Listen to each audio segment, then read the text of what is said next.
Newsmax TV's coverage of America Votes 2016 continues now. I'm J.D. Hayworth at the anchor desk, and if you're wondering about the times tonight, when we'll get some results in, as you might expect, I have more than a casual interest in the Grand Canyon state of Arizona, since I've represented it in Congress for more than a decade, and we're looking for the polls to close in Arizona at 7 o'clock local time. That's 10 p.m. in the east.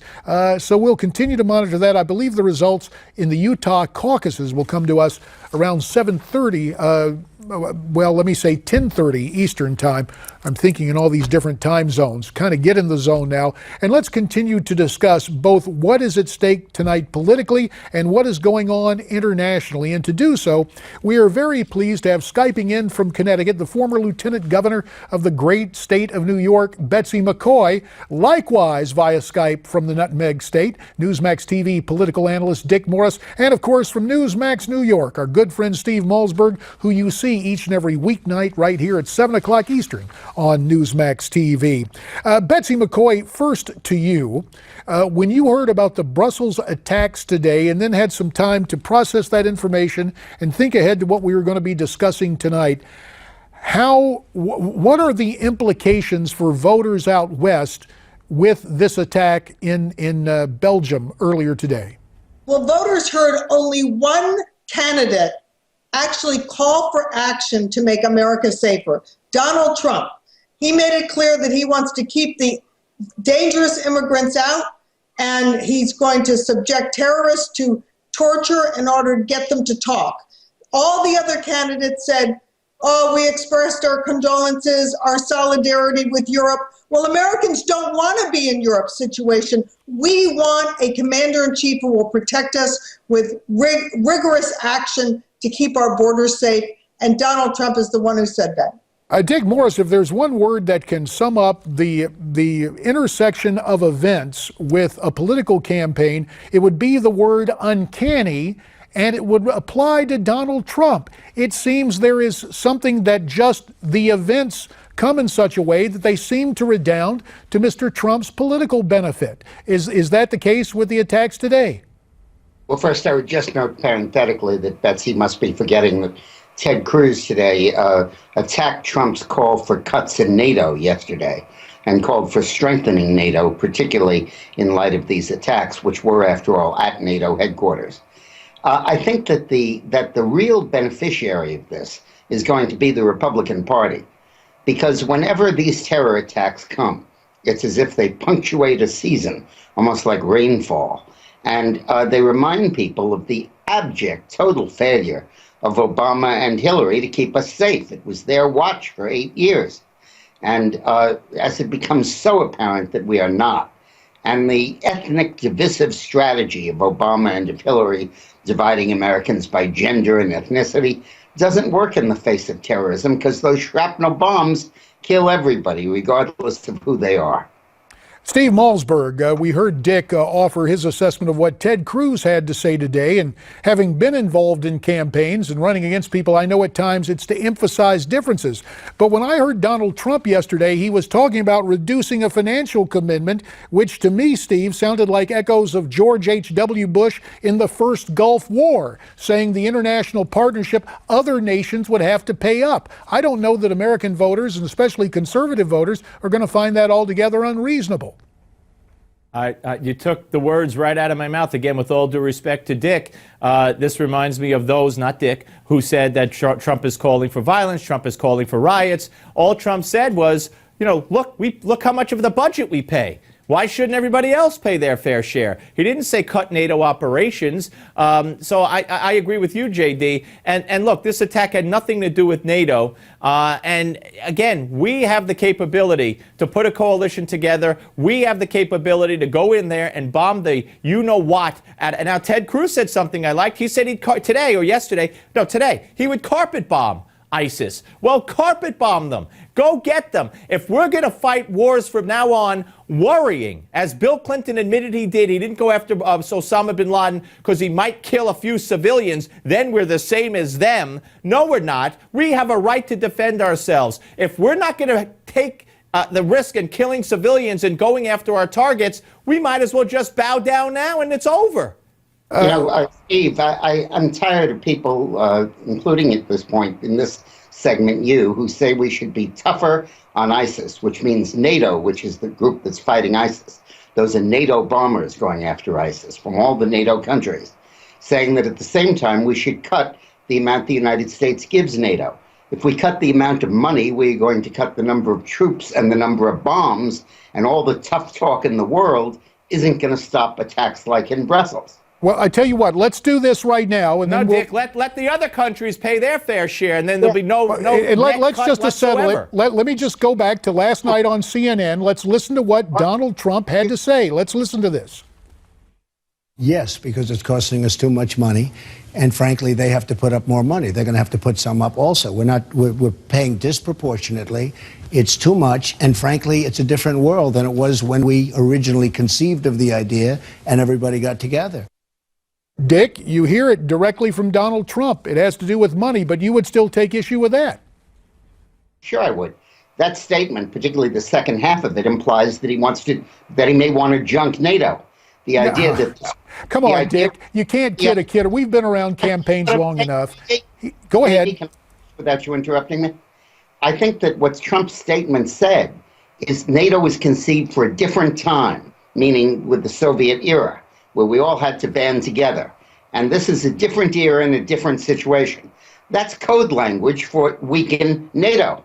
And when you overtly talk about cutting the U.S. contribution in the vain hope that you can get other countries to replace our contribution without any certainty, you are weakening us. And the time to say you're weakening us is not when half of when the subway stop in front of the NATO headquarters was just blown to bits by the people NATO is fighting. If we were in the middle of fighting a war on the ground someplace and somebody came on and said we should cut the military budget, everybody would pounce on them. But that's just what Donald Trump just said.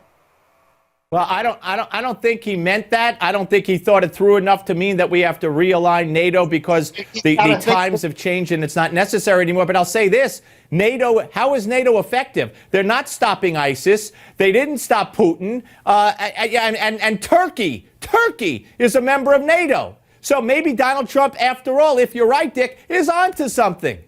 Let's let Betsy get it. Go ahead, Betsy. NATO was formed to resist Soviet domination or incursion into Europe. NATO had a specific mission. It cannot be everything for every time. And it is a mistake to depend on NATO to fight ISIS. The countries in NATO do not have the will. And the United States has to lead a coalition of countries much more aggressively, provide leadership, but it should not rely on NATO to fight ISIS. That was never NATO's purpose, and it's a fool's errand to think they will do it. Now we have Betsy saying they don't have the will, and Steve saying that we shouldn't contribute our money if they don't have the will. Betsy, NATO was designed to protect Europe and the United States and North America. Can you think of a better use of NATO forces than to go after ISIS? Or would you like them to just sit around patrolling cafes in Germany? Well, the fact is that was not the purpose of NATO, to protect Europe from everything. It was designed specifically to protect on NATO. Betsy, read the treaty. Doesn't mention Russia. It says any attack on any country. And Steve Malzberg, you tell me Donald Trump hasn't gotten it together to think these things out, then why the hell is he running for president?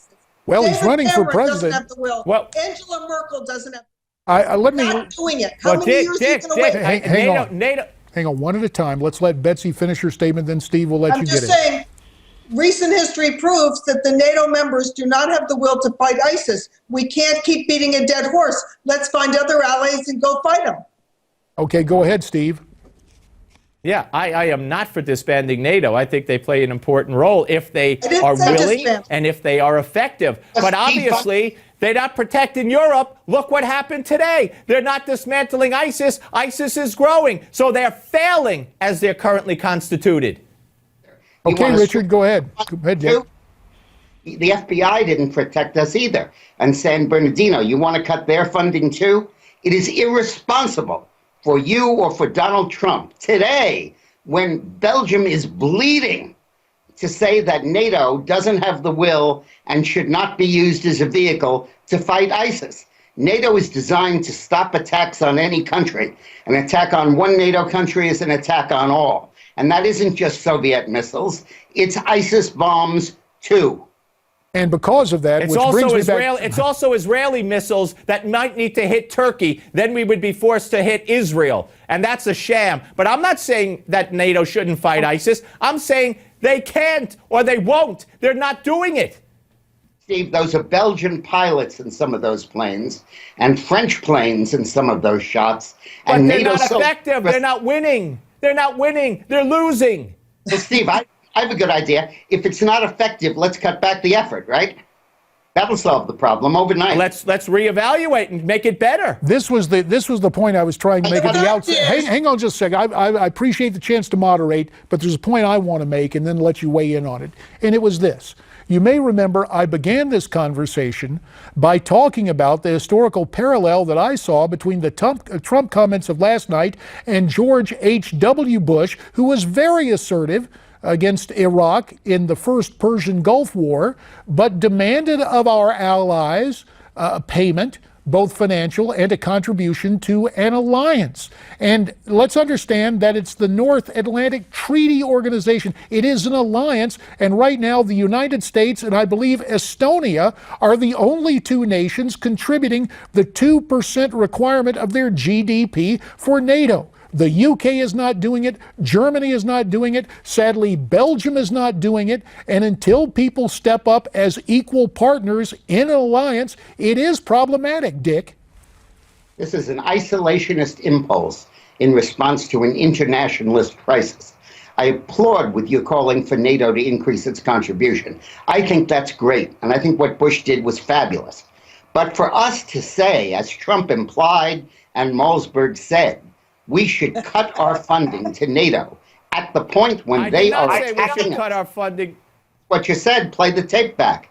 You said we should cut our funding. We should cut our funding I think you're losing proportionately so that everybody else lives up to this and there'll be no net loss. Right. Yeah, but I'm for keeping the funding. I'm for raising the funding. I'm for asking other NATO countries to fund.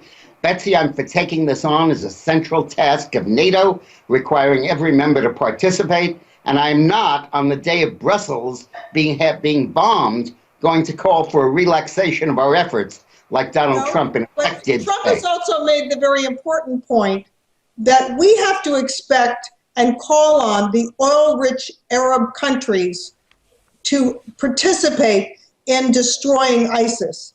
They are also threatened by it, and they have the wealth and should be providing part of the wealth for this effort. And Trump is the only candidate I've heard who's actually making this argument. Yeah, lots of them are making it. In fact, Obama even says it, even though he's not doing anything about it. He's at a baseball game. This was an attack on NATO. This was an attack in Brussels. You could argue an attack in San Bernardino is not. But an attack across the street from the NATO headquarters, right after NATO forces captured the guy behind the Paris bombing, and Trump and you are saying reduce our commitment to NATO? Think again. We've got about a minute left. I'm going to let my colleague Steve Malzberg at Newsmax New York have the final word in what has been a passionate discussion. Steve? Yeah, well, it all started with bringing up Donald Trump, calling for lessening our role. And as you correctly, I believe, JD pointed out, he didn't want to lessen our role. He wanted to lessen our role financially. At the same time, expect others to live up to their financial obligations in NATO. So again, it wouldn't be weakening NATO. It would be just reassigning the responsibility when it comes to finances. He didn't say, let's cut our bombers, let's cut our military troops and let everybody else make it even. He just was talking about the money. I don't see the parallel. That was before these attacks happened. He said it again today because he was asked about it. I'm not for telling NATO to stop going after ISIS. I wish they would bomb the heck out of them day in, day out, nonstop, hit every target, every oil field, but they won't. And we've talked about some important things. Steve, thanks. We'll have to leave it right there. We've talked about money, and now time enters into the equation. Our time is up. Thanks to Dick Morris, Betsy McCaughey, and Steve Malzberg for an impassioned discussion. More from you later, and more on this broadcast as we're joined by Fred Fleitz and also by Patrick Murray. Stay tuned.